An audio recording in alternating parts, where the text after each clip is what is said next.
Biofuels.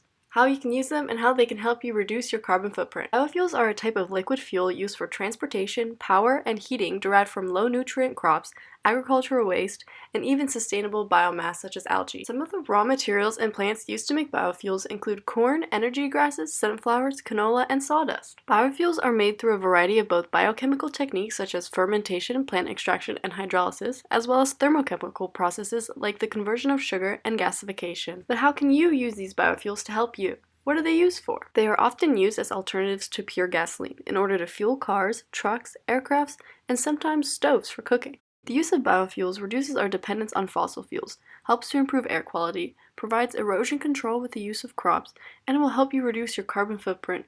They are a renewable resource that is key in providing energy for the future. We encourage you to research the type of fuel used in your car before purchasing, or see what biofuels can be used with your vehicle. Some heating appliances use biofuels too. Consider biodiesel vehicles in the future and inform others about how each purchase has environmental consequences. Tell your friends.